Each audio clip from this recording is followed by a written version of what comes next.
Student, good morning. कैसे हैं आप लोग? चलिए आज हम लोग देखते हैं, हम लोग को कैलकुलेट करना है डेंसिटी। आज जो नया टॉपिक होगा क्रिस्टल लैटिस में सॉलिड स्टेट का, ठीक ना, डेंसिटी कैलकुलेट करना है यूनिट सेल का। तो हेडिंग लगाएंगे, लिखिए calculation of density of unit cell. Unit cell की डेंसिटी कैलकुलेट करेंगे हम लोग, ठीक है ना। डेंसिटी का फॉर्मूला आप लोग को पता होता है, क्या होता है देखा जाए अगर तो बोलेंगे कि डेंसिटी बराबर होता है मास बटा में क्या, वॉल्यूम होता है। यहां पर लिखेंगे डेंसिटी ऑफ यूनिट सेल जो होगा, क्या हो जाएगा, mass of unit cell divided by कितना होगा, वॉल्यूम ऑफ यूनिट सेल। ये चीजें, ये होता है डेंसिटी यूनिट सेल का निकालने के लिए। अब इसमें से हम लोग को दो चीजों पर डिस्कशन करना जरूरी है। एक चीज जरूरी है हम लोग को कि मास ऑफ यूनिट सेल कैसे निकलेगा, और दूसरा वॉल्यूम ऑफ यूनिट सेल कैसे निकलेगा। तो मैं आपको बता देना चाहता हूं, यहाँ पर साइड में यहाँ पर लिख लो, वॉल्यूम की अगर बात करेंगे तो वॉल्यूम ऑफ यूनिट सेल जो होगा वो कैसा होता है, ए क्यू हो जाएगा। ए क्या है मेरा, edge length of unit cell है, पता है। और यूनिट सेल कैसा होता है भाई, क्यूब का, क्यूब टाइप का होता है। बताओ तो जब क्यूब का वॉल्यूम कितना होता है, भुजा का क्यू, साइड का क्यू होता है। यानी कि जब यूनिट सेल की वॉल्यूम की अगर बात करेंगे तो लिखेंगे कि जो यूनिट सेल का जो एज लेंथ होगा उसका क्यू कर देंगे, यानी पावर 3 करेंगे। क्यों? क्योंकि यूनिट सेल कैसा शेप का होता है, क्यूब टाइप का।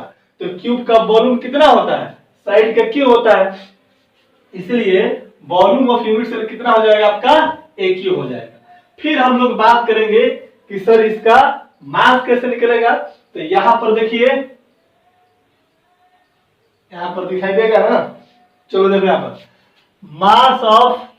मास ऑफ यूनिट सेल कैसे निकलेगा। जरा देख तो, मास की जहां तक बात करेंगे तो मास कैसे निकलेगा। यूनिट सेल का मास बोलने का मतलब है कि यूनिट सेल में जो नंबर्स ऑफ एटम हैं उनके मास कितना होगा, यही ना। तो जैसे अलग अलग टाइप का हम लोगों ने यूनिट सेल देखा, जैसे कि सिंपल क्यूबिक यूनिट सेल देखा, बीसीसी टाइप का यूनिट सेल देखा, एफसीसी टाइप का यूनिट सेल देखा। तो इनके अंदर नंबर्स ऑफ एटम प्रेजेंट है। जैसे कि सिंपल क्यूबिक में कितना, एक एटम पर यूनिट सेल कितना, एक एटम है। बीसीसी के केस में 2 एटम है, और एफसीसी या सीसीपी के केस में कितने हैं, 4 एटम होते हैं। एचसीपी के केस में कितने होते हैं, 6 होते हैं। तो अगर मान लो कि अगर एक एटम का अगर मास निकल जाए, तो अगर बोल दें कि अगर नंबर्स ऑफ एटम अगर उसमें प्रेजेंट है तो उसका मास निकल जाएगा, कोई दिक्कत नहीं है। क्वेश्चन में कंस्टिट्यूएंट पार्टिकल जो होगा, एटम हो सकता है, मॉलिक्यूल हो सकता है और आयन हो सकते हैं। तो इनके मॉलिक्यूलर मास होंगे या एटॉमिक मास होगा, या क्या हो सकता है, इनके आयोनिक मास होगा, तो निकल जाएगा ना। तो जरा देख तो, हम लोग इसको बोल सकते हैं, ऐसा करो पहले तुम लोग इसको नोट करो, ठीक ना, इसके आगे लिखते हैं हम लोग। देखो क्या करना है, मास के लिए हम लोग को करना ये है कि हम बोल सकते हैं in any unit cell in any unit cell हम बोल सकते हैं कि चूंकि 6.022 into 10 to the power 23 number of atom का जो मास होगा वो कितने मास के बराबर होगा, बताओ। बोलेंगे एटॉमिक मास इन ग्राम के बराबर हो सकता है, या हम बोल सकते हैं कि अगर कोई मॉलिक्यूल है तो बोल सकते हैं मॉलिक्यूलर मास इन ग्राम के बराबर हो सकता है ना भाई। मैंने मूल कंसेप्ट में आपको पढ़ा चुका है कि अगर कोई एटम है और एटम के एटॉमिक मास के टर्म में अगर हम मोल को डिफाइन करेंगे तो बोला जाता था कि 1 मोल किसी एटम का जो मास होगा वो एटॉमिक मास इन ग्राम के क्या होगा, बराबर होगा। बोल सकते हैं जैसे मैं बोला कि अगर सोडियम है तो सोडियम के 1 मोल सोडियम का मास कितना होगा, तो सोडियम के एटॉमिक मास के बराबर, मतलब 23 ग्राम के क्या हो जाएगा, बराबर होगा। अगर मान लो कि H2O दिया हुआ है, ये हमारा मॉलिक्यूल है, और मैं बोलूंगा कि H2O का 1 मोल का मास कितना होगा, तो आप क्या बोलोगे कि सर इसका मोलिकुलर मास इन ग्राम के बराबर होगा। यानी कि H2O का मोलिकुलर मास कितना है, 18 है, तो 18 ग्राम क्या हो जाएगा, H2O का मास हो जाएगा। कितने के बराबर होगा, 1 मोल के बराबर होगा। ठीक उसी प्रकार अगर मोल को नंबर ऑफ पार्टिकल के टर्म अगर डिफाइन किया गया था, तो मैंने बताया था कि 1 मोल का मतलब होता है एवोगाड्रो नंबर के बराबर कोई भी पार्टिकल की संख्या। तो जब हम ये मान ले कि 6.022 into 10 to the power 23 numbers of atom का जो मास होगा कितने के बराबर होगा, एटॉमिक मास इन ग्राम के बराबर होगा। मॉलिक्यूल होगा तो उसके मॉलिक्यूलर मास इन ग्राम के बराबर होगा ना। तो सिंपली वही चीजें हैं, ठीक ना। हम बोल सकते हैं कि इतना एवोगाड्रो नंबर्स ऑफ एटम का जो मास होगा उसके एटॉमिक मास इन ग्राम। अगर मान लो कि कंस्टिट्यूएंट पार्टिकल एटम है तो एटॉमिक मास इन ग्राम। अगर कंस्टिट्यूएंट पार्टिकल अगर कोई आपका मॉलिक्यूल है तो मॉलिक्यूलर मास इन ग्राम हो जाएगा, कोई दिक्कत नहीं है। हम बोल सकते हैं यहाँ पर इस एटॉमिक मास या मॉलिक्यूलर मास को हमने कैपिटल के रूप में हम लोग डिनोट कर दिया, इसको कैपिटल एम के रूप में, ठीक है ना। किसके रूप में, कैपिटल एम के रूप में हमने डिनोट किया, ठीक है ना। यानी कि एटॉमिक मास हो या मॉलिक्यूलर मास, उसमें क्या हो जाएगा, एम के टर्म में। तो इसीलिए अगर मैं बोलूं कि 1 एटम का मास कितना हो जाएगा, 1 एटम हैज मास कितना हो जाएगा, बोल तो m डिवाइडेड बाई कितना हो जाएगा, 6.022 into 10 to the power कितना, 23 हो जाएगा ना। इतना नंबर्स ऑफ एटम, इतना नंबर्स ऑफ कंस्टिट्यूएंट पार्टिकल का मास उसके एटॉमिक मास या मॉलिक्यूलर मास इन ग्राम के बराबर होता है, ठीक, m के बराबर होता है। इसलिए एक एटम का मास या एक मॉलिक्यूल का मास या एक आयन का मास कितना हो जाएगा, m बटा इतना। इसलिए हमने मान लिया कि total z numbers of atom है, तो इनका मास कितना हो जाएगा, बोल दो, z into M divided by कितना, 6.022 इंटू 10 टू द पावर कितना, 23 हो जाएगा। ये आपका किस में निकल गया बाबा, ये आपका ग्राम में निकल गया। तो मास निकल गया हमारा, कितना निकल गया, बोल तो, z नंबर्स ऑफ एटम का मास कितना, z into M divided by कितना, एवोगाड्रो नंबर। तो ये हमारा क्या कहलाएगा, इसलिए मास ऑफ यूनिट सेल कितना आ गया, बोल तो, मास ऑफ यूनिट सेल कितना आ गया, z into M divided by कितना, एवोगाड्रो नंबर को हम लोग na से रिप्रेजेंट कर दें, na कर दिया मैंने, कैपिटल na कर दिया, n for number, a for Avogadro, ठीक ना। ये हो गया आपको टोटल मास हो गया, कोई दिक्कत नहीं है। चलो अब इसके आगे देखो जरा सा, यहां पर मैं रख देता हूं, यहां पर पहले तुम यहां से लिखना इस तरीके से, पहले जो डेंसिटी का फॉर्मूला लिखवाया था वहां से आना, फिर इस बार इतना करने के बाद तब जाकर के ये लिखना, मास निकल गया। इसलिए हम लोग बात करेंगे, इसलिए डेंसिटी ऑफ यूनिट से कितना होता है, बोल तो, पता है, mass of unit cell divided by कितना, वॉल्यूम ऑफ यूनिट सेल, पता है आप लोग को। मास ऑफ यूनिट सेल कितना होता है, डेंसिटी को हमने रिप्रेजेंट किया डी से, कोई लोग कैपिटल डी से डिनोट करता है, किसी से भी डिनोट कीजिए। तो डेंसिटी इक्वल टू मास का वैल्यू कितना निकला था, z into M divided by Na है, ये हो गया मास, अगुना वॉल्यूम ऑफ यूनिट सेल कितना होता है, AQ होता है। तो यहाँ पर क्या कर दीजिए, AQ कर दीजिए। इस प्रकार से ये आपका क्या निकल गया, बताओ, डेंसिटी का फॉर्मूला हो गया ना।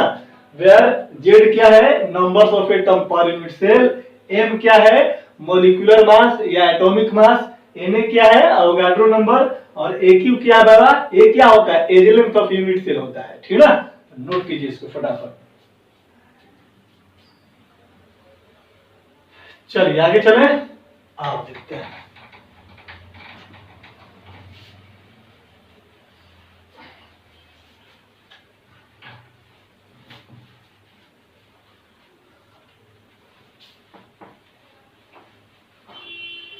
हम लोगों ने देखा कि डेंसिटी जो है, डेंसिटी यानी कि D इक्वल टू हम लोगों ने कैलकुलेट किया Z इंटू एम बटा में Na है और इंटू क्या है बाबा, AQ है। यही था हमारा, लिख लीजिएगा। वेयर Z क्या है, numbers of atom per unit cell. हो गया।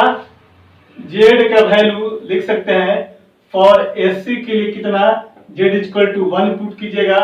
फॉर BCC के लिए कितना, Z इक्वल टू 2 यूज कीजिएगा। और फॉर FCC या CCP के लिए Z बराबर कितना 4 कीजिएगा, Z इक्वल टू कितना 4 हो जाएगा। फिर इसके बाद M क्या है, अगर इफ कंस्टिट्यूएंट पार्टिकल अगर एटम है तो M जो होगा, ऐसे कर लो इसको, हम लिखो ये हो गया। M के बारे में लिखना कि एटम अगर कंस्टिट्यूएंट पार्टिकल है तो M क्या कहलाएगा, एटॉमिक मास। ठीक है। अगर आपका कंस्टिट्यूएंट पार्टिकल अगर मॉलिक्यूल है तो M क्या कहलाएगा, आपका मॉलिक्यूलर मास कहलाएगा या मोलर मास कहलाएगा। ठीक ना। तो ये चीजें हम लोग पढ़ चुके हैं। एटॉमिक मास आपको आता है, किसी भी कंपाउंड या मॉलिक्यूल का या आयनिक फॉर्म में रहेगा तो उसका मॉलिक्यूलर मास भी आपको निकालने आता है। तो Z पता चल गया, M पता चल गया। अब देखो जरा सा, A क्या है मेरा, A को हम लोग बोलते थे एज लेंथ, बोलते थे क्या, edge length of unit cell. ये भी आपको पता चल गया है ना। डेंसिटी D क्या है, डेंसिटी है, D क्या है, डेंसिटी ऑफ यूनिट सेल है, डेंसिटी ऑफ यूनिट सेल है। याद रखना डेंसिटी का 2 यूनिट होता है, एक होता है ग्राम पर सेंटीमीटर क्यूब। अगर क्वेश्चन में अगर कोई यूनिट नहीं दिया हुआ है तो डेंसिटी को ग्राम पर सेंटीमीटर क्यूब में लेकर बनाएंगे। अगर मान लो कि केजी मीटर क्यूब में दिया रहेगा तो वहां पर आपको एजलेंथ जो सेंटीमीटर में होगा, जैसे डेंसिटी अगर ग्राम पर सेंटीमीटर क्यूब है तो एजलेंथ सेंटीमीटर में, अगर केजी मीटर क्यूब में रहेगा तो एजलेंथ किस में हो जाएगा, मीटर में मेजर करेंगे। ठीक ना। या फिर या हम लोग इसको ऐसे बोल सकते हैं, या आपको केजी मीटर क्यूब में आपको दिया रहेगा। अरे बस है। तो Z हो गया, M हो गया, डेंसिटी हो गया, आपका एज लेंथ हो गया, और इसके बाद एक और टर्म आता था, क्या था, Na था। ये आपका Na था। इसको हम लोग बोलते थे एवोगाड्रो नंबर। क्या बोलते थे इसको, एवोगाड्रो नंबर इसको बोलते थे। और ये एवोगाड्रो नंबर का वैल्यू कितना होता है, 6.022 इंटू 10 टू द पावर 23। लेकिन आप जब भी क्वेश्चन बनाइएगा तो इसका value 6 into 10 to the power 23 ही इस्तेमाल कीजिएगा। इससे होगा क्या कि आपका कैलकुलेशन थोड़ा इजी हो जाएगा। ठीक ना। सबसे ज्यादा टफ इसका कैलकुलेशन ही है। ठीक ना। तो एवोगाड्रो नंबर का वैल्यू आप ये भी पुट कर सकते हैं, अगर इसको पुट कीजिएगा तो कैलकुलेशन थोड़ा टफ आएगा, इसको पुट कीजिएगा तो कैलकुलेशन थोड़ा इजी होगा, और आंसर में थोड़ी बहुत वेरिएशन हो सकता है। जैसे मान लो कि किसी का 240 है, ठीक ना, अगर इसको कीजिएगा तो हो सकता है कि 239.8 आ जाए, इस तरीके से। ठीक ना। तो ये लगभग आपको सेम बना जाएगा। तो इसको यूज कीजिएगा तो अप्रॉक्स वैल्यू आएगा, इसको पुट कीजिएगा तो एग्जैक्ट वैल्यू आएगा, अप्रॉक्स आएगा तो कंसीडरेबल होगा। ठीक ना। थोड़ा कैलकुलेशन आपका क्या हो जाएगा, आसान हो जाएगा। ठीक है। चलो अब थोड़ा सा इधर देखो, कहता है क्या कि इफ डेंसिटी given in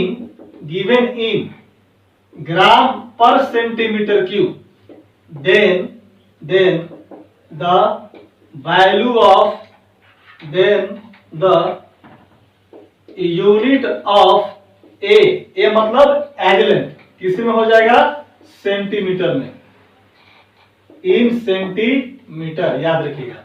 और कहता है कि इफ डेंसिटी जो है given in KG metre cube रहेगा, देन यूनिट ऑफ ए जो होगा मेजर कीजिए किसमें, आपको मीटर स्केल में। ठीक है। तो ये आपका यूनिट है, देख लेना अपना। अगर डेंसिटी कहीं ग्राम सेंटीमीटर क्यूब में दिया है तो वहां पर ये जो हम लोग डेंसिटी का जो फॉर्मूला जो लिखा था वॉल्यूम ए क्यू, ये वैल्यू सेंटीमीटर में लेना, ठीक ना। अगर मान लो कि डेंसिटी केजी मीटर में दिया हुआ है किसी क्वेश्चन में, तो यहाँ पर एज लेंथ का वैल्यू क्या करेंगे, ए का वैल्यू मीटर में रखेंगे, ठीक ना, मीटर स्केल में। स्मॉल एम मीटर स्केल है, ये सी मतलब सेंटीमीटर का स्केल है, ठीक ना। चलिए ये लिख लीजिए। अब हम लोग देखेंगे कि कौन कौन से टाइप के प्रॉब्लम यहाँ पर पूछ सकता है। नोट करो फटाफट। चलो आ जाओ।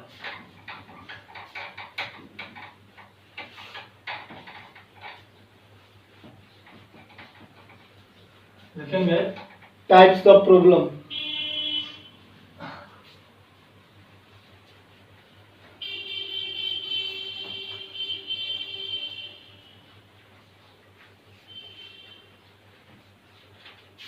देखेगा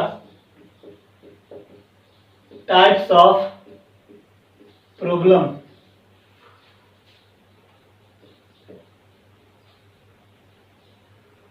problems based on calculation of density। Unit cell के डेंसिटी के कैलकुलेशन में कितने टाइप के प्रॉब्लम होते हैं। तो पहला लिखना आपको कैलकुलेट डेंसिटी, निकल जाएगा। फॉर्मूला आपके पास पता है, डी इक्वल टू कितना, जेड इंटू एम बटा में एन ए गुना कितना, ए क्यू, निकल जाएगा।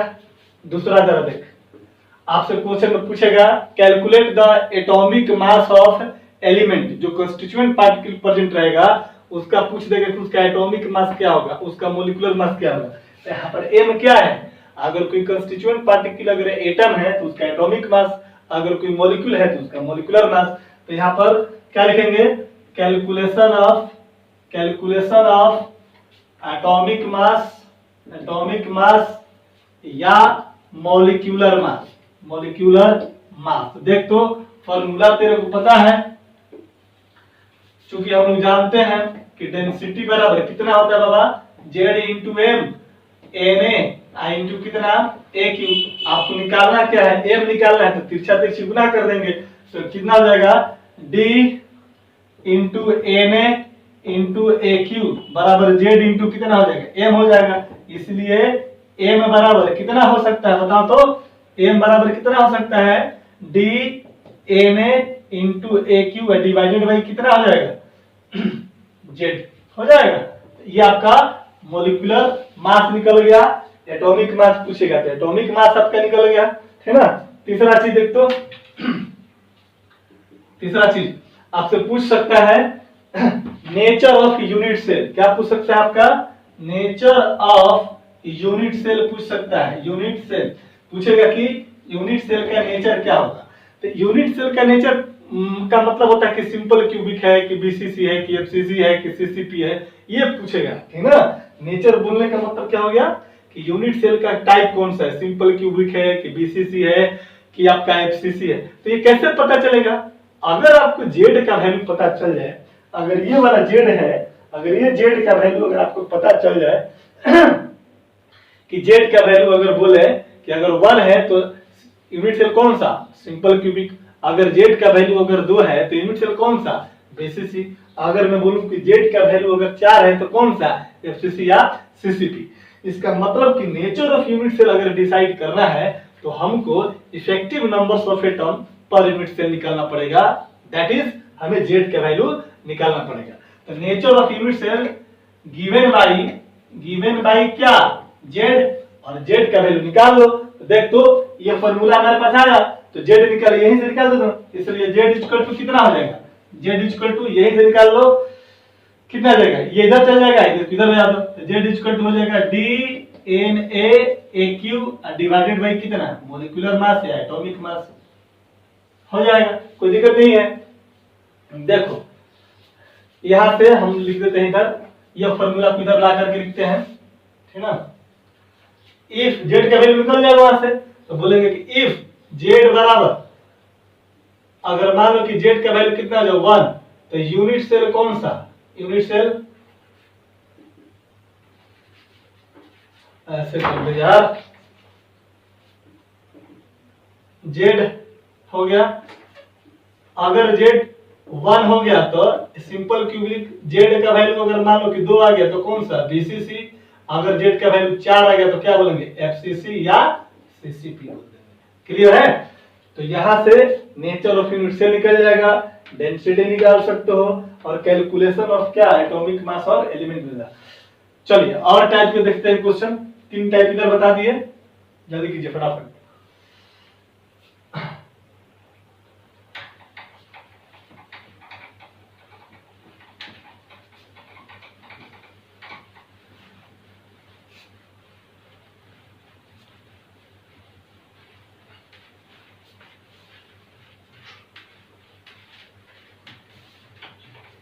चलो देखो, टाइप नंबर 4 टाइप का क्वेश्चन क्या पूछेगा आपसे, क्वेश्चन पूछेगा कि एज लेंथ क्या है ना, रेडियस क्या है। तो लिखेंगे calculation of edge length, edge length, edge length, यानी कि ए का वैल्यू आपको निकालना है। ए का वैल्यू कैसे निकलेगा, देखो अभी जानते हैं कि डेंसिटी बराबर कितना था, Z into M divided by कितना था बाबा, एन ए इंटू कितना था, ए क्यू का। हम ए क्यू का वैल्यू निकाल लें तो यहाँ पर बोलेंगे हम लोग कि ए क्यू बराबर कितना हो जाएगा, Z into M divided by density नीचे आ जाएगा तो डी इंटू कितना, एन ए, और जो तो यहाँ पर क्या है, क्यू है ना, इधर ले जाएंगे तो कितना हो जाएगा, इसका क्यूब हो जाएगा। यानी कह सकते हैं कि यहाँ पर ए बराबर Z into M D into कितना, एन ए, और इन सब का पावर कितना हो जाएगा, 1/3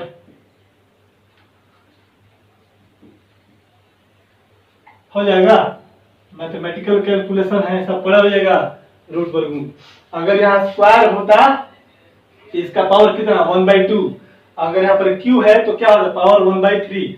आगे बसन में तो यहाँ पर एज लेंथ आपका निकल गया। ठीक उसी प्रकार से 5वां क्वेश्चन तरह से पूछ सकता है इसमें से कि रेडियस क्या निकलेगा। तो देखो, तो जब तुमको एज लेंथ पता है तो रेडियस निकल जाएगा। Calculation of radius of atom या कंस्टिट्यूएंट पार्टिकल, जो भी बोलना है। तो देखो, तो आपको आर पता है, यहाँ पर डायरेक्ट लिख देता हूं, calculate R from relation between R and a for any unit cell. आपको क्वेश्चन में जेड का वैल्यू आपका दिया रहेगा, तो जेड का वैल्यू दिया रहेगा तो आपको पता चल जाएगा कि सिंपल क्यूबिक है कि बीसीसी है कि एफसीसी है। तो आप वहां से क्या करना कि वहां से फॉर्मूला लगाना है बीसीसी के लिए, आपको एज लेंथ निकल गया तो यहाँ से रेडियस नहीं निकल सकता है। अलग अलग टाइप के लिए सारा फॉर्मूला बता चुका हूं। और एक क्वेश्चन आपका है नंबर्स ऑफ एटम निकालने के लिए पूछता है, नोट करो जल्दी से। 6ठा लिखेंगे एप्लीकेशन, नंबर्स ऑफ एटम। 6ठा एप्लीकेशन लिखिए, calculation of number of atom या कंस्टिट्यूएंट पार्टिकल की बात करेगा। तो बताओ तो क्या हो जाएगा, नंबर्स ऑफ एटम निकालने के लिए हम जानते हैं कि 1 मोल में अवोगाड्रो नंबर के बराबर एटम होता है। तो 2 मोल में कितना, 3 मोल में कितना, 4 मोल में कितना, निकल जाएगा। तो हम बोल सकते हैं कि तो यहाँ पर नंबर ऑफ एटम निकालने के लिए अगर हम बात करेंगे तो हम लोग बोल सकते हैं, यहाँ पर क्या लिख सकते हैं, बता दो, मोल गुना कितना, अवोगाड्रो नंबर। और मोल का वैल्यू कितना होता है, बोलो बाबू, गिवन वेट बटा में कितना, मोलिक्यूलर वेट, या आपका एटॉमिक वेट हो सकता है, एटॉमिक वेट हो सकता है, और गुना कितना, अवोगाड्रो नंबर हो जाएगा ना। अरे बाबा, कोई एटम है तो उसका गिवन वेट बटा उसका एटॉमिक वेट, अगर कोई मॉलिक्यूल है तो उसका गिवन वेट बटा में उसका क्या, मोलिकुलर वेट, तो मोल गुना अवोगाड्रो नंबर कर देंगे, कोई दिक्कत नहीं है। अब लड़का बोलेगा कि सर यहाँ पर आप एटॉमिसिटी नहीं लिखे, क्योंकि मोल में अगर नंबर्स ऑफ एटम निकालते थे तो वहां पर एटॉमिसिटी की भी बात होती थी। तो यहाँ पर एटॉमिसिटी लेने की जरूरत नहीं है ना, क्योंकि कंस्टिट्यूएंट पार्टिकल मेरा एक ही है ना, चाहे सोडियम हो सकता है, चाहे पोटेशियम हो सकता है, कुछ भी हो सकता है। तो यहाँ पर उसका दिया हुआ वेट देख लेना, उस एटम या मॉलिक्यूल का मॉलिक्यूलर वेट रखना और यहाँ से क्या करना, निकल जाएगा। इसीलिए हम बोल सकते हैं यहाँ पर, जरा देख तो इसको और बात कर सकते हैं, दैट इज कर सकते हैं कि नंबर ऑफ आइटम जो निकालोगे तो कितना आ जाएगा, गिवन वेट को हम W से रिप्रेजेंट कर देते हैं, W से है ना, बाटा मॉलिक्यूलर वेट एटॉमिक वेट को कैपिटल M से रिप्रेजेंट किए थे, ऊपर में कितना हो जाएगा आपका Na हो जाएगा।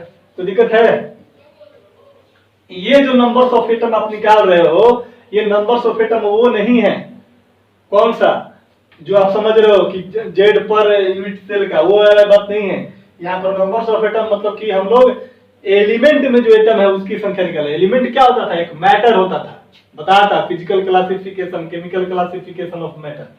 तो किसी भी मैटर का सबसे छोटा पार्टिकल क्या होता है, एटम होता है। एक एलिमेंट में बहुत सारे एटम्स हो सकते हैं, ठीक है ना। चलो तो यहाँ से आप लोग नंबर्स ऑफ एटम निकाल लेना। तो इतने टाइप्स के प्रॉब्लम जो है आपको डेंसिटी से रिलेटेड क्वेश्चन में पूछ सकता है।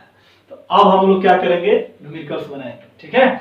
आज स्टार्ट करेंगे हम लोग एनसीईआरटी का, देखेंगे एनसीईआरटी का बुक लाया हुआ है ना। चल नोट किए दो फटाफट।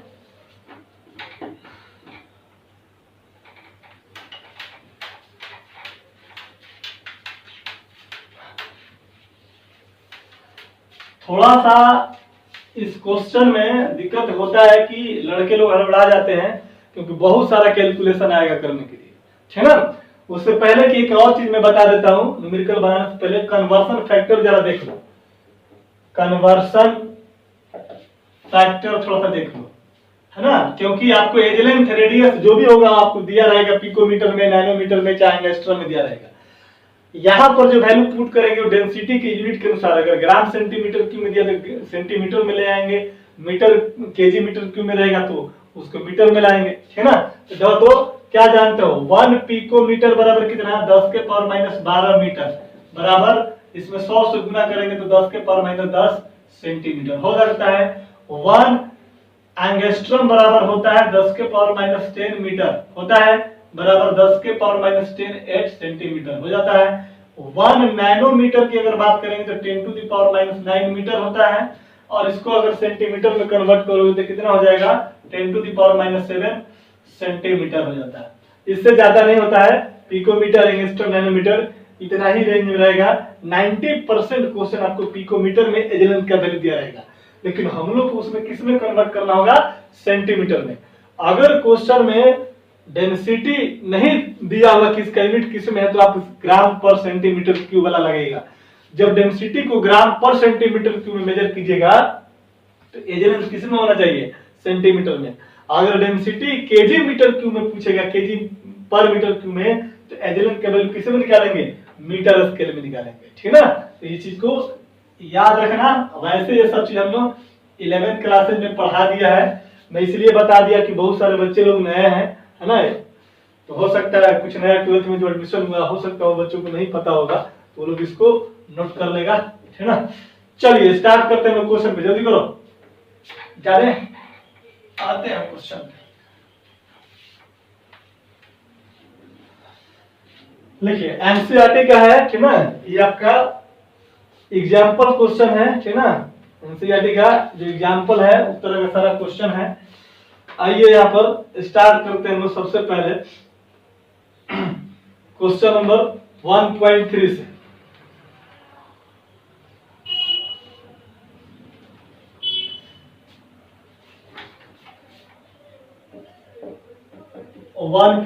से कहता है an element has body centered BCC structure है, BCC structure with a cell edge length, with a cell edge length, cell with a cell edge length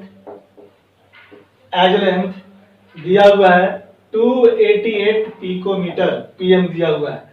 कहता है कि the density of element is, the density of element is element is 7.2 ग्राम पर centimetre cube. देखिए confusion में मत रहिएगा, आप बोलोगे कि सर आप तो डेंसिटी यूनिट सेल का निकाले हो, तो यहाँ पर एलिमेंट का डेंसिटी दिया हुआ है। ये जो एलिमेंट है, जो कंस्टिट्यूएंट, जो पार्टिकल है, वो आखिर है कहाँ पर? यूनिट सेल में प्रेजेंट है। इसीलिए डेंसिटी ऑफ एलिमेंट लिखा रहा है, डेंसिटी ऑफ एटम लिखा रहा है, डेंसिटी ऑफ यूनिट सेल लिखा रहा है, तो आपको कंफ्यूज करने की जरूरत नहीं है। आई बात समझ में? चलो, how many atoms are present in, कहता है how many atoms are present in 208 gram of the element निकल जाएगा। क्या करना है इसे? बता, कोई एलिमेंट है, किस स्ट्रक्चर में पाया गया? बीसीसी स्ट्रक्चर में पाया गया। तो जब स्ट्रक्चर बीसीसी है तो जेड का वैल्यू कितना हो जाएगा? बता। 2 पता है आपको। एज लेंथ दिया हुआ है कितने में? पिकोमीटर में, है ना। और डेंसिटी दिया हुआ है कितना? ग्राम पर सेंटीमीटर क्यूब में। तो देखो दोस्त, ग्राम पर सेंटीमीटर क्यूब में, तो एज लेंथ का वैल्यू पिकोमीटर में, इसको किस में कन्वर्ट कर लेंगे? सेंटीमीटर में, ठीक है। बीसीसी है तो जेड पता है, आपको एज लेंथ पता है, डेंसिटी पता है, नंबर्स ऑफ एटम निकालना है। और देखो तो क्या कर दिया है? 208 ग्राम, यानी कि एलिमेंट का गिवन वेट भी आपको दिया हुआ है ना। तो सबसे पहले हम लोग करेंगे क्या, यहाँ पर एलिमेंट का मॉलिक्यूलर मास नहीं दिया हुआ, तो पहले एम निकाल लेते हैं। तो चलो, हम लोग जानते हैं कि डेंसिटी बराबर, पहले लिख लो, गिवन यहाँ पर क्या क्या दिया हुआ है। तो जेड बराबर दिया हुआ है। पहले तो यूनिट सेल क्या है? यूनिट सेल जो है बीसीसी है, इसलिए जेड बराबर कितना? 2 दिया हुआ है ना। एज लेंथ दिया हुआ है 288 पिकोमीटर, इसको कन्वर्ट करेंगे 288 गुना 10 to the power -10 centimetre. 1 picometre में 10 के पावर -10 सेंटीमीटर, तो इतना पिकोमीटर में कितना सेंटीमीटर हो जाएगा। इसके बाद डेंसिटी तेरा दिया हुआ कितना बाबा? 7.2 ग्राम पर सेंटीमीटर क्यूब। जेड का वैल्यू, सॉरी, यहाँ पर एज लेंथ का जो वैल्यू है, लड़का पूछेगा कि सेंटीमीटर में क्यों रखा आपने, मीटर में क्यों नहीं रखा? क्योंकि डेंसिटी किस में दिया? ग्राम पर सेंटीमीटर क्यूब, ठीक है। चलो, एज लेंथ हो गया, जेड का वैल्यू, ए का वैल्यू, डी का वैल्यू, आपको एवोगाड्रो नंबर का वैल्यू आपको पता होता है। आप बोले थे कितना लेना है? 6 × 10 टू द पावर 23, कैलकुलेशन आसान करने के लिए, ठीक है ना। और बाकी हम लोग को निकालना है कितना? एम का वैल्यू। अगर एम का वैल्यू निकल जाएगा, यानी मोलिकुलर मास निकल जाएगा, तो गिवन वेट दिया हुआ है डिवाइडेड बाय मोलिकुलर मास, मोल निकल जाएगा, और मोल में एवोगाड्रो नंबर से गुना कर देंगे तो नंबर ऑफ क्या निकल जाएंगे? एटम निकल जाएंगे। यहाँ पर वैल्यू पुट करो। सबसे पहले D = ZM बटा AQ इंटू कितना? Na होता है, इसलिए हमें M निकालना है। तो M बराबर कितना हो जाएगा? बोलो। D × AQ × Na divided by कितना? Z। डेंसिटी 7.2 दिया हुआ है, डेंसिटी 7.2, A का वैल्यू दिया हुआ कितना? 288 गुना 10 के पावर -10, और इसका कितना पावर की हो जाएगा? Avogadro number 6.6 × 10 to the power कितना? 23, और डिवाइडेड जेड का वैल्यू कितना पुट करेंगे? बीसीसी के लिए तो कितना? 2। यहां से तुम कैलकुलेट करोगे तो तुम्हारा क्या निकल जाएगा? मोलिकुलर मास निकल जाएगा। कोई दिक्कत नहीं है, जो मोलिकुलर मास निकल जाएगा तो नंबर्स ऑफ एटम निकल जाएगा। क्या? चलो, नीचे दिखाई देगा ना, यहां तक यहीं पर कर देता हूं। इसलिए हम लोग क्या होगा? नंबर ऑफ एटम बराबर क्या फॉर्मूला हो जाएगा? बोलते बाबा, मोल गुना कितना? Avogadro number. मोल का वैल्यू कितना है? गिवन वेट W बटा कितना? M हो जाएगा, और गुना 6.022 जो भी है, 6 × 10 टू द पावर कितना? 23 हो जाएगा। यहाँ पर वैल्यू पुट कर दो। W का वैल्यू गिवन वेट कितना दिया हुआ? देखते हैं यहाँ पर W बराबर दिया हुआ कितना? 208 ग्राम दिया हुआ है। वैल्यू पुट करो, 208, और M का वैल्यू तो कितना दिया हुआ है? इसको सॉल्व कर लेंगे तो 7.2 गुना 288 हो जाएगा, गुना 10 के पावर -10 का ये पावर क्यू हो जाएगा, और इंटू 10 टू द पावर कितना? सॉरी, 6 × 10 टू द पावर कितना हो जाएगा? 10 के पावर 23। अब देखो इतना रखा है, इसके बटा में कितना है? 2 है तो ये ऊपर क्या चल जाएगा, 2 ऊपर चल जाएगा, कोई दिक्कत नहीं है। तो अब गिवन वेट बटा मोलिकुलर वेट हम लोगों ने अभी अभी क्या किया, कैलकुलेट किया, हो जाएगा। और यहाँ पर हम लोग किससे गुना करेंगे, एवोगाड्रो नंबर से कर देंगे। तो एवोगाड्रो नंबर का वैल्यू कितना होता है, 6 × 10⁻23। यहाँ से देखो ये वैल्यू और ये वैल्यू क्या हो जाएगा, आपका कैंसिल हो जाएगा ना। इसको डेसिमल को हटाओगे तो ऊपर चल जाएगा 10 हो जाएगा 10, और इसको कैंसिल करोगे तो 36 दूनी कितना हो जाएगा, 72 हो जाएगा ना। अब तुम इसको आराम से इसी कर लेना, कैलकुलेट कर लेना, ठीक है। जो भी होगा नंबर्स ऑफ एटम आएगा, उसका कोई यूनिट नहीं होगा, और इसको सॉल्व कर लेगा, ये आपका आंसर आ जाएगा, ठीक है ना। चलिए नेक्स्ट क्वेश्चन।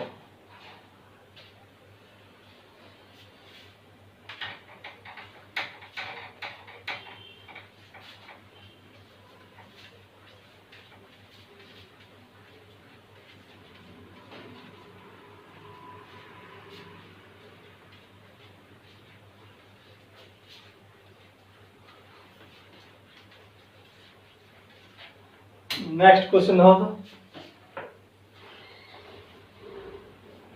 क्वेश्चन कहता है X ray diffraction study, X ray diffraction study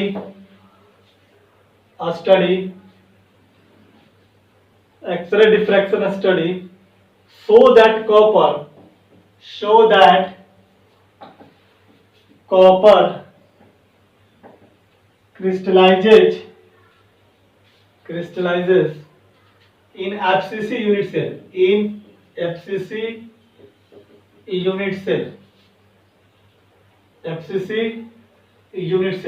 with edge length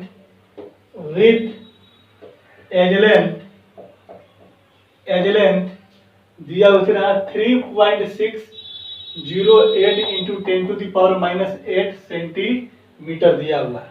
देखो यहाँ पर डायरेक्ट सेंटीमीटर में दे दिया है, आपको चेंज करने की कोई जरूरत नहीं है,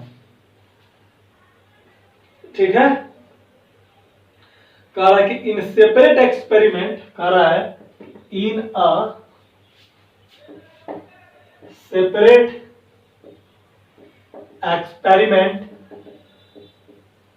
experiment copper is determined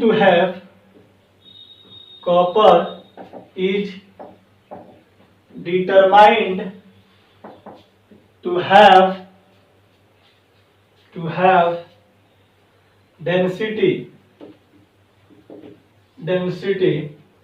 at 0.92 gram centimetre cube. कहता है calculate the atomic mass of copper, calculate the atomic mass of copper. बन जाएगा, क्या करना है इसको बता, क्वेश्चन को समझो, इसके बाद बनाएंगे। कहता है क्या कि X ray diffraction study, X ray diffraction एक प्रोसेस होता है जिसके माध्यम से यह स्टडी किया गया कि कॉपर जो है क्रिस्टलाइजेज है किसमें, एफसीसी यूनिट सेल में। एफसीसी यूनिट सेल है तो तुम्हारे जेड का वैल्यू कितना आ गया बताओ, 4। जेड का वैल्यू कितना आ गया, 4 आ गया। टाइप ऑफ यूनिट सेल से पता चल जाएगा। कहता है कि विथ एज लेंथ आपका 3.6 × 10⁻3.608 × 10⁻, कितना 8 सेंटीमीटर है। तो ये तेरा एज लेंथ का वैल्यू दे दिया। कहता है कि एक्सपेरिमेंट, एक अलग एक्सपेरिमेंट कर पाया गया कि कॉपर का जो डेंसिटी है कितना दिया हुआ है, ये दिया हुआ है 8.92 एंगस्ट्रॉम। तो एटॉमिक मास ऑफ कॉपर निकलना है। तो क्वेश्चन में दिया हुआ है गिवन क्या क्या है, यूनिट सेल जो एफसीसी है तो इसका जेड वैल्यू कितना 4, कोई दिक्कत नहीं है। डेंसिटी दिया हुआ है 8.92 ग्राम पर सेंटीमीटर क्यूब दिया हुआ है। इसके बाद अगर हम बात करेंगे एज लेंथ का वैल्यू, ए का वैल्यू दिया हुआ कितना 3.608 × 10⁻⁸ सेंटीमीटर दिया हुआ है। और कहता है क्या कि एटॉमिक मास निकालना है कॉपर का, यानी कि एम बराबर क्या करना है, वाट। एवोगाड्रो नंबर का वैल्यू आपको पता है 6 × 10⁻23 होता है। चलो निकालते हैं। हम लोग जानते हैं कि डेंसिटी बराबर कितना होता है, Z into M divided by कितना बाबा, AQ इंटू कितना एवोगाड्रो नंबर होता है। हमें M चाहिए तो यहाँ से निकाल लो, तिरछा तिरछी गुना कर देंगे तो M इज इक्वल टू हो जाएगा D इंटू AQ इंटू कितना Na और डिवाइडेड बाई कितना हो जाएगा, नीचे Z आ जाएगा। अब इसका वैल्यू तुम यहाँ पर सबको पुट करो। डेंसिटी का वैल्यू कितना है, 8.9 है, 92 है। AQ का वैल्यू कितना है, 3.608 इंटू 10⁻⁻8 सेंटीमीटर का कितना Q हो जाएगा। और एवोगाड्रो नंबर का वैल्यू 6.6 इंटू 10⁻³ कितना 23 और डिवाइडेड बाई Z का वैल्यू कितना 4। इसको यदि आप सॉल्व कीजिएगा तो लगभग 63.1 के आसपास वैल्यू ये आपका आएगा, यानी कि M बराबर कितना 63.1। आपको पता होना चाहिए कि कॉपर का एटॉमिक मास कितना होता है, 63.5 होता है, तो लगभग उसके आसपास का वैल्यू आ गया 63.1। ठीक है ना। चलिए हो गया दूसरा क्वेश्चन। नेक्स्ट क्वेश्चन लिखेंगे, जल्दी नोट करो। सारा कुछ अब इजी है, कैलकुलेशन सिर्फ टफ है। इतना क्या क्यों करेंगे, इतना गुना फिर इतना गुना फिर इतना, 3 गुना करते रहिए, टाइम थोड़ा टाइम टेकल है, ठीक ना। लेकिन कंसेप्ट एकदम क्लियर है, बिल्कुल एकदम लॉलीपॉप है सब, सब में इजी इजी क्वेश्चन है, ठीक ना। खाली सारा कुछ दिया हुआ है, फॉर्मूला पे पुट करना है और कैलकुलेट करना है, और कुछ है ही नहीं। चलो नेक्स्ट।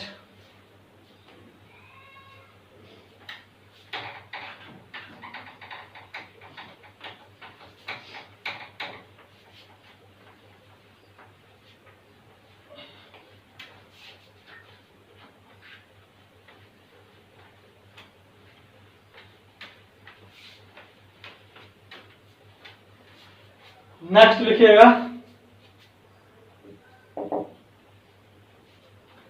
कह रहा है कि सिल्वर फॉर्म सीसीपी लैटिस, कह रहा है कि silver form CCP lattice and X ray studies of crystal and X ray studies of crystal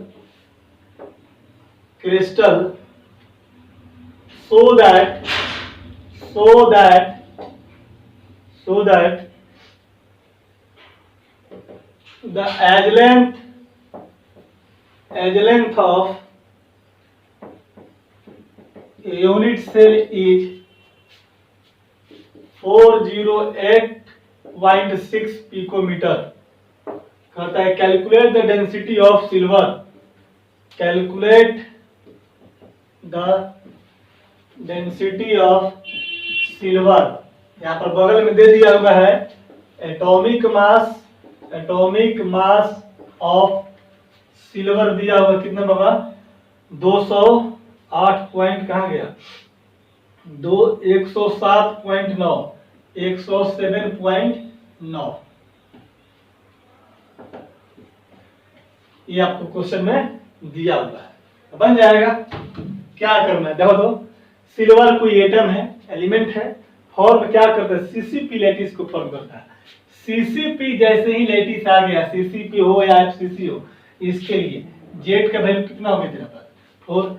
and X ray studies के द्वारा ये पाया गया कि क्रिस्टल एज लेंथ का वैल्यू कितना है 608 पिकोमीटर, यानी कि तुम्हारा ए का वैल्यू भी दे दिया कितना 408.6 पिकोमीटर।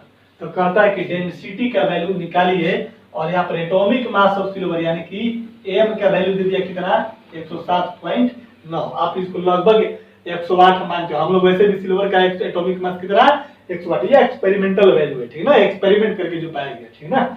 हम लोग जो वैल्यू पुट करते हैं क्या है, वो अप्रॉक्स वैल्यू पुट करते हैं, ठीक है। तो चलो बनाओ इसको, सिंपल चीज है। क्या क्या दिया हुआ देख तो, गिव है यूनिट सेल कौन सा है, सीसीपी है, इसलिए जेड का वैल्यू तेरा कितना हो जाएगा 4। इसके बाद तेरे पास एज लेंथ दिया हुआ कितना, एज लेंथ का वैल्यू दिया हुआ कितना 408.6 पिकोमीटर दिया हुआ। अच्छा देखो यहाँ पर क्वेश्चन में डेंसिटी पूछ रहा है, लेकिन आपसे ये नहीं पूछा कि डेंसिटी को ग्राम पर सेंटीमीटर क्यूब में निकालो या केजी मीटर पर क्यूब में निकालो, ठीक है ना, केजी पर मीटर क्यूब में निकालो। तो हम लोग क्या करेंगे, जब कोई यूनिट नहीं दिया रहेगा तो हम ये मानकर चलेंगे कि हम लोग को ग्राम पर सेंटीमीटर क्यूब में वैल्यू निकालना है, यानी कि एज लेंथ को हम पिकोमीटर को किस में कन्वर्ट करेंगे, सेंटीमीटर में। जब तुम सेंटीमीटर में कन्वर्ट करेगा तो ये कितना हो जाएगा, 408.6 into 10 to the power -10 centimetre. Clear है, कोई दिक्कत नहीं है। जेड हो गया, ए हो गया, एम का वैल्यू दिया हुआ कितना 107.9 लगभग कितना 108 मान लेते हैं, कैलकुलेशन के लिए आसान रहेगा। एन ए का वैल्यू तेरे को पता है कितना होता है 6 इंटू 10 टू द पावर 23, इसलिए लगा दो। इसलिए डेंसिटी पूछ रहा है तो Z into M divided by a Q into कितना होगा रोल नंबर। जेड का वैल्यू कितना होता है 4 सीसीपी के लिए, एम का वैल्यू कितना दिया हुआ है 108 मान लेते हैं हम लोग। ए क्यू का वैल्यू कितना है 408.6, 408.6 गुना 10 के पावर -3 सॉरी 10 के पावर -10 का पावर कितना, क्यू 3 बार गुना करना, 3 बार गुना इस तरह से 408.6 गुना 10 के पावर -10 गुना 408.6 गुना 10 के पावर -10 गुना 408.6 गुना 10 के पावर -10, यानी कि क्यू का मतलब पूरे टर्म को 3 बार मल्टीप्लाई करना है, ठीक है। चल ये हो गया। और ए वोगाडो नंबर का वैल्यू कितना होता है 6 गुना 10 टू द पावर 23 होता है। तो इसको अगर आप सॉल्व कीजिएगा तो यहां से आपको ये जो डेंसिटी का जो आएगा वैल्यू, ये डेंसिटी का वैल्यू किस में आ जाएगा ग्राम पर सेंटीमीटर क्यूब में। इसको सॉल्व कर लीजिएगा, इसका आंसर आपका दिया हुआ है लगभग कितना दिया हुआ है, ये आपका 105 10.5 ग्राम पर सेंटीमीटर क्यूब दिया हुआ है। सॉल्व कर लीजिएगा ना इसको। चलो एक क्वेश्चन और है, एक टाइप और बताना है नेचर ऑफ यूनिट सेल, उसको देख लेते हैं, बाकी कुछ होमवर्क मिल जाएगा कर लीजिएगा, आप लोग नोट कीजिए। यहां से बीसीसी में एक क्वेश्चन आपको पूछता है, अगर न्यूमेरिकल पूछता है अगर सॉलिड स्टेट से तो सबसे ज्यादा चांसेस इस डेंसिटी कैलकुलेशन से पूछता है, ठीक है ना। तो याद रहे, छोड़ना नहीं है, जितना कॉपी में मैं क्वेश्चन करवा रहा हूं उतना तो आपको करना ही पड़ेगा, ठीक ना। अगर इसके अलावा अगर आप कुछ नहीं करते हैं तो आपकी मर्जी है, ठीक ना, लेकिन जितना कॉपी में करवाया जा रहा है उसको बार बार 3 बार 4 बार 5 बार जरूर बनेगा एक क्वेश्चन को, तब जाकर के कंसेप्ट भी क्लियर होंगे, प्रैक्टिसेस भी आपके अच्छे चलेंगे। चलिए एक क्वेश्चन लिखिए। तो ये सारा क्वेश्चन जो था आपका एग्जाम्पल का था, एक इंटेक्स क्वेश्चन में आते हैं हम लोग, है ना। लिखेंगे क्वेश्चन है कि an element with molar mass, कहता है कि an element with molar mass, molar मास का मतलब होता है एक मोल का मास, ठीक है ना। मोलर मास 2.7 इंटू 10 टू द पावर कितना -2 केजी। देख लो यहाँ पर क्या दिया हुआ है केजी पर मोल दिया हुआ है, केजी पर मोल, ठीक ना, एक मोल का मास दिया हुआ तुमको, ठीक ना, केजी में। कहता है forms a cubic unit cell, forms a cubic unit cell, ठीक ना, क्या कर रहा है क्यूबिक यूनिट सेल बनाता है, ठीक ना। विथ एज लेंथ, कहता है कि विथ एज लेंथ जो है दिया हुआ है कितना 405 पिकोमीटर, 405 पिकोमीटर दिया हुआ है। कहते हैं इफ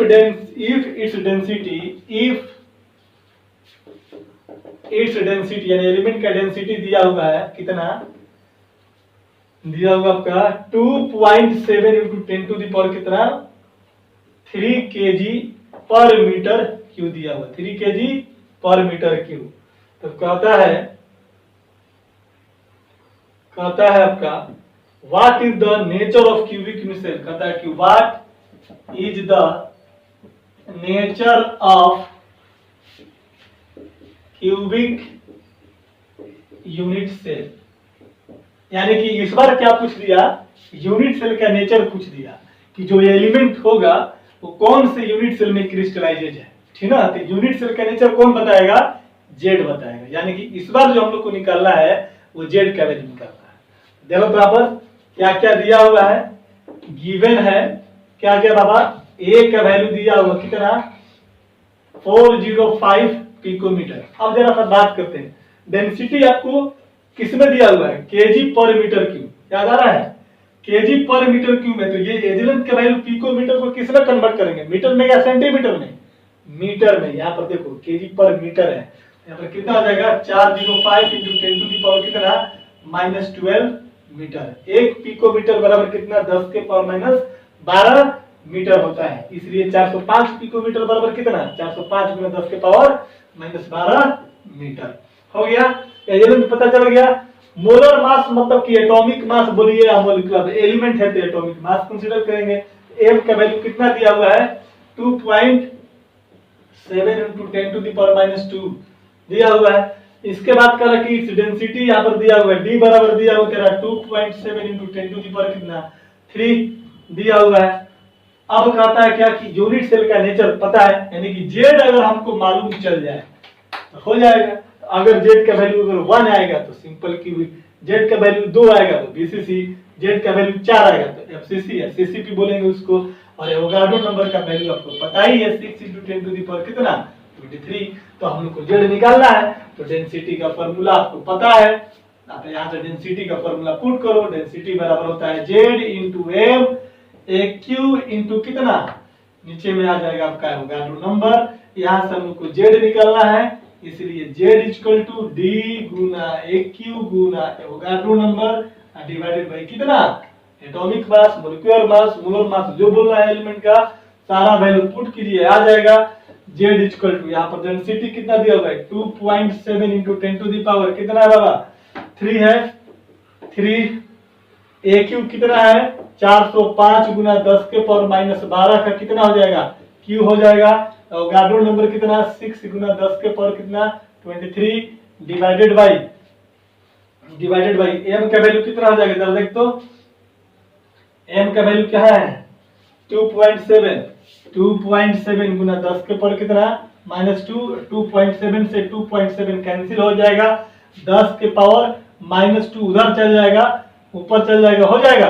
तो इसको तुम कर सकते हो, ये चल जाएगा इधर कैलकुलेट कर लेना ना, 10 के पावर -2 ऊपर जाए तो 10 के पावर 2 हो जाएगा, तो 10 के पावर 3 प्लस 10 के पावर 2, 10 के पावर कितना है 5। इधर सॉल्व कीजिएगा तो लगभग ये 3.99 के आसपास आएगा। क्या आएगा 3.99। तो किसी भी क्यूबिक यूनिट सेल के लिए या जो भी हमारा यूनिट सेल है उसका जेड का वैल्यू फ्रैक्शन में नहीं आता है, ठीक है। तो ये लगभग इसको अप्रोक्स कितना मानेंगे 3.99 को कितना मानेंगे 4 मानेंगे, लगभग हम कह सकते हैं कि ये वैल्यू कितना आ जाएगा 4 के आसपास, that is Z consider to be 4। और जेड का वैल्यू अगर 4 है तो यूनिट सेल कौन सा हो जाएगा बोलो, यूनिट सेल सीसीपी बोलो या एफसीसी बोलो। क्लियर है, कोई दिक्कत नहीं है। चलिए नोट कीजिए इसको। तो ये 3 क्वेश्चन जो मैंने 3-4 क्वेश्चन करवाया, इसको कर लेना है पूरा बढ़िया से, ठीक है ना। चलिए इसके बाद देखो तो होमवर्क लिख लीजिए जरा सा, इसको बना कर लाइएगा, मिटाए। चलो देखो सब एनसीईआरटी का क्वेश्चन है और इसी टाइप का क्वेश्चन सारा कंपटीशन सेक्शन में भी पूछता है, ठीक ना। इससे टफ कंपटीशन में कभी नहीं पूछा है ना, ना पूछेगा आप लोगों से। सिंपल है, फॉर्मूला बेस्ड है सब चीजें। चल आगे हम लोग देखते हैं, होमवर्क लिखो जरा था, HW लिख लीजिए।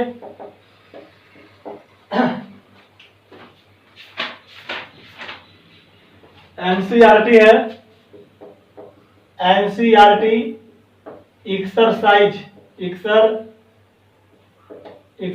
प्रॉब्लम है। क्या लिखना है, वो क्वेश्चन नंबर लिखिए। क्वेश्चन नंबर जो होगा ये 1.11 है, ये बनाना है आपको।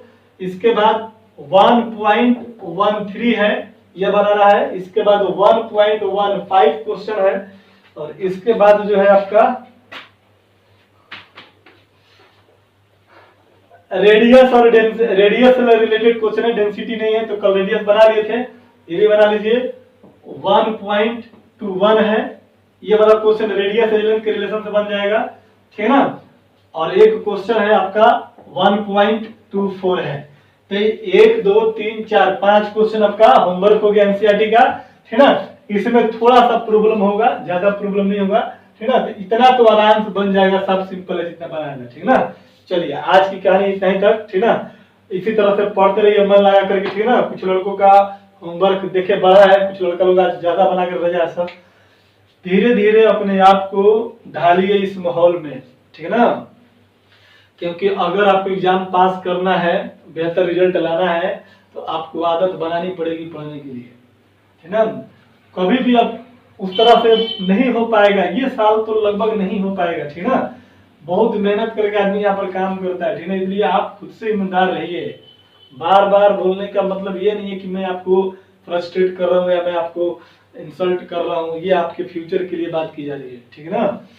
अगर हम लोग इंतजार करेंगे कि कोचिंग कब खुलेगा, जैसे कि हम लोगों ने इंतजार किया, 1.5 महीना लेट हो गया, है ना। तो हम लोग को अब इंतजार नहीं करना है, यहीं पर मन लगाना पड़ेगा, ऐसे ही पढ़ना पड़ेगा।